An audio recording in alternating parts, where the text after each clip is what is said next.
Welcome back to my channel. இன்னைக்கு ஒரு ஈஸியான fondant recipe எப்படி செய்யறது அப்படினு பார்க்க போறோம்.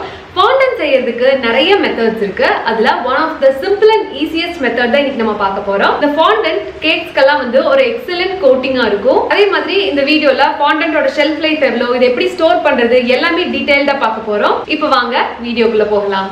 இன்னைக்கு பார்க்க போற ரெசிபில நம்ம ஹோம்மேட் கார்ன் சிரப் சப்ஸ்டிட்யூட் தான் யூஸ் பண்ண போறோம். இந்த கார்ன் சிரப் தான் நம்ம fondantக்கு திக்கனராவும் ஸ்வீட்னராவும் அப்புறம் அந்த மாய்ஸ்சர் ரீடைன் பண்றதுக்கு ஹெல்ப் பண்ண போகுது. இப்போ அதுதான் நம்ம ரெடி பண்ண போறோம். அதுக்கு ஒரு கெட்டில்ல 3/4 கப் அதாவது 185 ml தண்ணி சேர்த்திக்கலாம். அது சூடான உடனே 1/2 கப் அதாவது 100 கிராம் சர்க்கரையும் உள்ள சேர்த்திருங்க.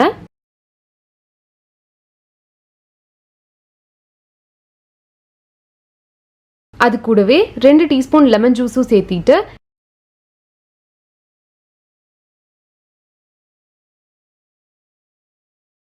இந்த மாதிரி ஒரு பெர்ஃபெக்ட்டான கம்பி பதம் வர்ற வரைக்கும் அதை நம்ம கொதிக்க விடணும். இந்த ஸ்டேஜ் வரதுக்கு எனக்கு கரெக்ட்டா 7 நிமிஷம் ஆச்சு. இப்போ ஸ்டவ் ஆஃப் பண்ணிட்டு இதை வேற ஒரு பவுலுக்கு மாத்திரலாம். இந்த மிச்சமாகிற கார்ன் சிரப்பை நீங்க ஒரு ஏர்டைட் ஜார்ல போட்டு ஸ்டோர் பண்ணி வச்சிட்டீங்க அப்படின்னா 3 மாசம் வரைக்கும் யூஸ் பண்ணிக்கலாம். இது கூல் ஆகட்டும். அப்ப வந்து இன்னும் கொஞ்சம் நல்லா திக் ஆகும். அதுக்குள்ள நம்ம ஜெலாட்டின் ரெடி பண்ணிடலாம். அதுக்கு ஒரு பவுல்ல 1 டீஸ்பூன் ஜெலாட்டின் சேர்த்திக்கங்க. கூடவே 2 டேபிள் ஸ்பூன் தண்ணி சேர்த்திட்டு அதை நல்லா கலந்து விட்டுருங்க.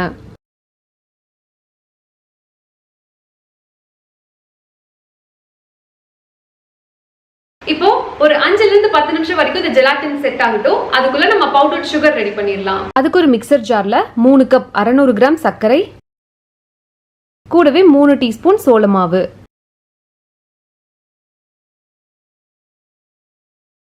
இது நல்லா எந்த நெருநெருப்புமே இல்லாம ரொம்ப ஃபைனா இதை நம்ம அரைச்சு எடுத்துடலாம். இந்த சர்க்கரையை நம்ம ஃபுல்லா யூஸ் பண்ண மாட்டோம். மிச்சம் இருக்கிறத ஒரு ஏர்டைட் பாக்ஸ்ல போட்டு ஸ்டோர் பண்ணி வச்சுக்கோங்க. இந்த மாதிரி நல்லா ஃபைனா இருக்கணும். ஒரு பெரிய பவுல்ல 2 கப் அதாவது 300 கிராம் பவுடர் பண்ணி வச்ச சர்க்கரையை சலிச்சு உள்ள சேர்த்திக்கங்க.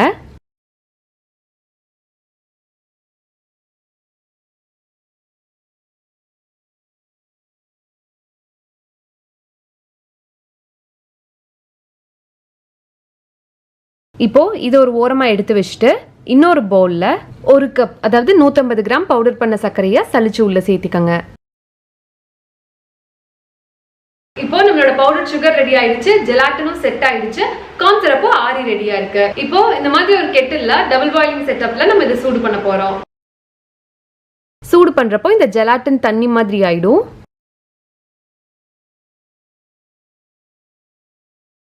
நம்மளோட கார்ன் சிரப்பும் இப்போ நல்லா செட் ஆகி ரெடியா இருக்கு.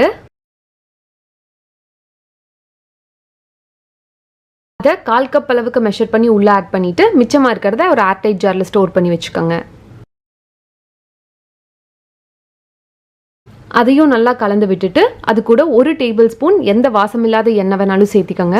கூடவே 1 டீஸ்பூன் வெனிலா எசன்ஸ் சேர்த்திட்டு இது எல்லாத்தையும் நல்லா கலந்து விட்டுருங்க. அது நல்லா சூடானதுக்கு அப்புறமா ஒரு 3 ல இருந்து 4 நிமிஷத்துக்குள்ள ஸ்டவ் ஆஃப் பண்ணிருங்க. இப்போ அந்த 2 கப் சர்க்கரை வச்சிருக்க பவுல்ல ஒரு குழி மாதிரி பண்ணிட்டு நம்மளோட ஜெலாட்டின் மிக்ஸர் நல்லா சூடா இருக்கப்பவே உள்ள சேர்த்திருங்க. அப்புறம் இந்த மாதிரி ஒரு ஸ்பாச்சுலா வச்சு அதை கலந்து விட்டுருங்க. கையில கலந்தீங்க அப்படின்னா ரொம்ப பிசு பிசுன்னு ஒட்டும். ஃபர்ஸ்ட் ஸ்டேஜுக்கு வந்து இந்த மாதிரி ஸ்பாச்சுலா வச்சு கலந்து விடுங்க.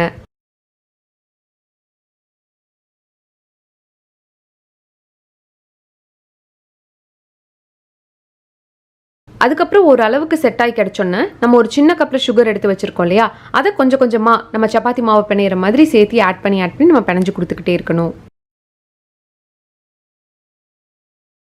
இந்த மாதிரி ஒரு ஒர்க்கிங் சர்ஃபேஸ்ல கொஞ்சமா கார்ன்ஃபிளவர் ஆட் பண்ணிட்டு ரொம்ப ஒட்டுற மாதிரி இருந்துச்சுன்னா கையிலயும் கொஞ்சம் கார்ன்ஃபிளவர் தேய்ச்சிக்கோங்க. இப்போ நம்மளோட இந்த ஃபாண்டன்ட் மாவை நல்லா பிணைஞ்சு கொடுக்கணும்.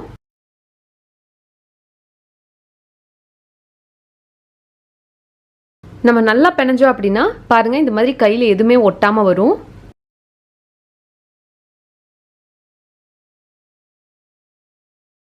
பாருங்க அவ்வளவுதான், நம்ம ஃபாண்டன்ட் இப்போ ரெடி ஆயிடுச்சு. ஒருவேளை உங்களுக்கு 3 கப் பவுடர் சுகர் ஆட் பண்ணியும் ஒட்டுற மாதிரி இருந்துச்சு அப்படின்னா உங்களுக்கு ஒட்டாம நல்லா வர்ற வரைக்கும் நீங்க கொஞ்சம் சுகர் ஆட் பண்ணிக்கிட்டே இருங்க, டேபிள் ஸ்பூன் பை டேபிள் ஸ்பூனா. நம்ம செஞ்சு வச்சிருக்க இந்த ஃபாண்டன்ட்டை ஒரு கிளிங் ராப் போட்டு இந்த மாதிரி ஒரு ஏர்டைட் ஜார்ல போட்டு மூடி வச்சிருங்க.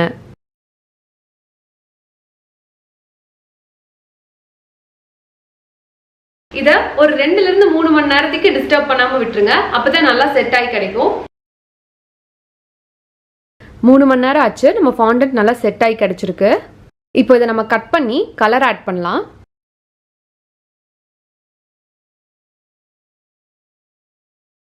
பாருங்க, ரொம்ப ஸ்மூத் அண்ட் பர்ஃபெக்டா இருக்கு. இப்போ இதில் நான் ஜெல் ஃபுட் கலர்ஸ் ஆட் பண்ணுறேன், ரெட் அண்ட் yellow. இப்போ இதை நம்ம பிணைஞ்சு எடுத்துடலாம். ஒருவேளை நீங்கள் லிக்விட் ஃபுட் கலர் ஆட் பண்ணீங்க அப்படின்னா திரும்ப பிசு பிசுன்னு ஒட்டும். அந்த டைமில் பவுடர் சுகரோ கார்ன்ஃப்ளவரோ சேர்த்திட்டு திரும்ப நல்லா பிணைஞ்சு கொடுங்க.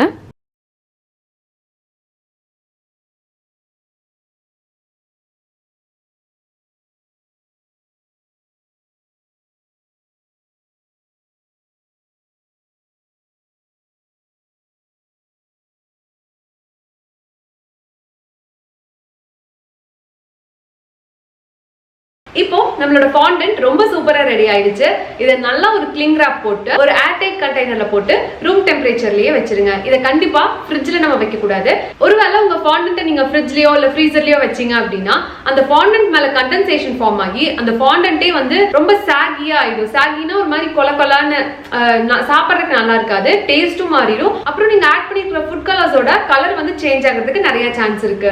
அதனால எப்பவுமே ஃபாண்டன்ட்டை ஒரு பிளாஸ்டிக்கோ இல்ல கிளிங் ராப்போ பண்ணி ஒரு ஏர்டைட் ஜார்ல வச்சிட்டீங்க அப்படின்னா அதோட ஷெல்ஃப் லைஃப் நல்லா இருக்கும். யூஸ் பண்ணாத ஃபாண்டன்ட்டா இருந்துச்சு அப்படின்னா அது 2 மாசத்து வரைக்கும் வரும். அதே மாதிரி நீங்க கேக்ல ஃபாண்டன்ட் அப்ளை பண்ணதுக்கு அப்புறமும் அந்த கேக்கையே நீங்க ரூம் டெம்பரேச்சர்ல தான் வைக்கணும்.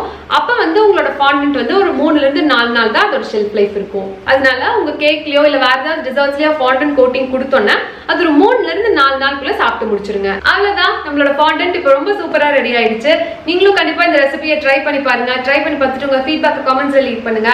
நீங்க வந்து பர்சனலா ஃபாலோ பண்ணும் அப்படின்னு நினைச்சீங்கன்னா இதோட இன்ஸ்டாகிராம் ஐடி ஹரிணி பாபுராஜ் என்ன ஃபாலோ பண்ணலாம். நான் உங்களை இன்னொரு வீடியோல இன்னொரு இன்ட்ரெஸ்டிங்கான ரெசிபியோட மீட் பண்றேன். அது வரைக்கும் பை.